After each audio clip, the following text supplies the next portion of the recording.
service accounts, we've got several statuses. The first one is active. Active status means that the customer's billing cycle is valid, that they are not disconnected.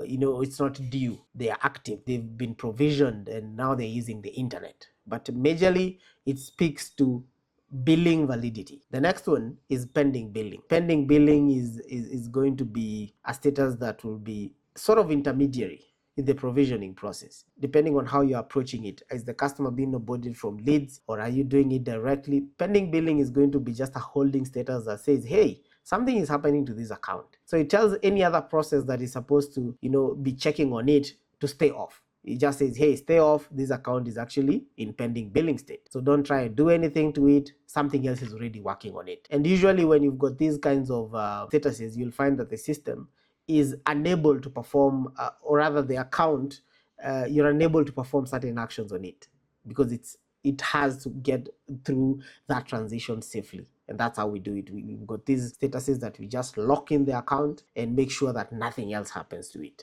So that is pending billing. The next one is billing failed. When billing fails, and this is usually going to be when you're actually doing the first billing cycle on a new customer. That's where these two are very relevant. And when that process fails for some reason, the system gives you an opportunity to restart that first time billing. But this status is what will allow you to actually do that. We've tried to bill, the billing has failed for one reason or the other, so we allow you to restart the process.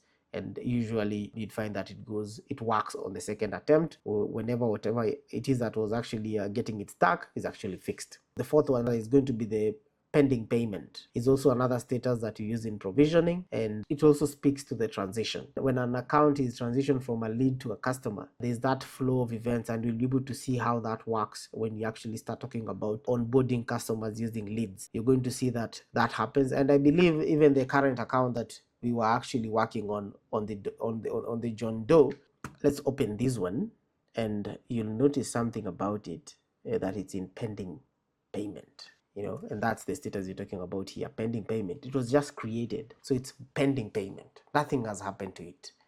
Pending billing is a process that comes post, the pending payment aspect. Pending reactivation is another system status, and this one will be available just before the customer is active, because once you activate it, we have to do a bunch of background processes to make sure that the device is connected, the BTS in case of microwave is reachable, whatever platform you're utilizing. In the case of Smart OLT or our own Bilasha ACS is able to activate the ONU, so on and so forth. We'll be able to check a bunch of things. The networking aspect, if everything falls in line the way it's supposed to, we are going to activate the account. Otherwise, the pending reactivation is going to send the account to some sort of a failed state, and that's why I think we have the activation failed down here. You can see activation failed just besides the billing adjustment on the very last row. We've talked about pending reactivation. Billing hold is going to be our own internal status that you're going to attach to your service accounts. Let's say you've subscribed for like 1,000 active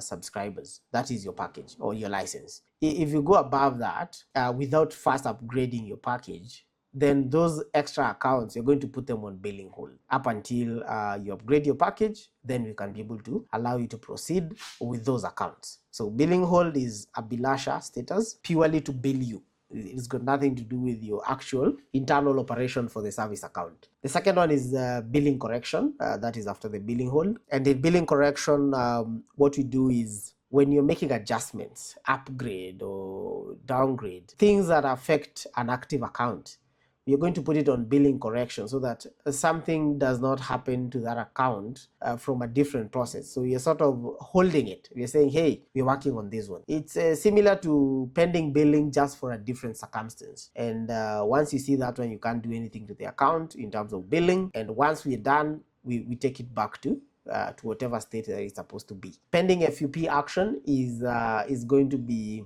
an FUP, fair usage policy status, and that is just before the policy is implemented on the customer. This is before they get the new shaping that you've defined. We'll cover FUP in detail when you talk about services. The second one, besides that, is going to be suspended. It is exactly what it says, and a customer has been suspended, the billing period has elapsed, and we suspend them. The blocked status is something that you use for migration. If you're migrating from other systems that actually do have that distinction, then we are going to put them in blocked, and it's up to you to decide on how to transition those particular accounts. But we are not exactly using it in Bilasha. Deactivated is something you'll have access to. You can be able to deactivate an account, you can be able to decommission an account, and provisioning, obviously, that's another system status. Account activation failed, I've covered. And finally, billing adjustment is also something else that we use in close relation with billing correction. So in terms of statuses, that is what we have available in service accounts. And as we add more, you'll be able to see them in the documentation. We've already talked about what active is. We have not talked about online. So online is a status that we reserve to be able to tell you when the customer is actually online, and it will tell you what was the last time they were actually online. Active is active billing, but when were they actually using the internet? So that will be able to tell you how many people are actually deemed online at this point. And if you hover over the globe, it will tell you the last time the online status was actually updated. The next one is pending reactivation, which we talked about. Suspended, we've also covered. Provisioning, we've also covered. Deactivated as well. Account failed, billing correction, decommissioned, pending payment, and FUP. And the FUP here, this one is post-implementation. So once someone has an effective FUP policy on them, they will show up there. So this one is not a pending, this one is the actual implementation. So anyone that is been caught by your FUP policies, you go into service accounts, you see that number 2, 3, 4, 5, click on it, you'll see the guys that have been caught by FUP. You'll be seeing sometimes that some of these buttons will be blinking. And that is because some of them are very, very important. And if you see them blinking, it means they need your attention. If you've got people on account failed, it means they have paid. They're supposed to be onboarded, but the activation has failed. So that's very, very important. If you see something on billing correction, that one is going to be there. You're going to be able to see it. It's something that might need your attention. If it's blinking, click on it, see what's going on. That's going to be something that you should be able to watch out for from time to time.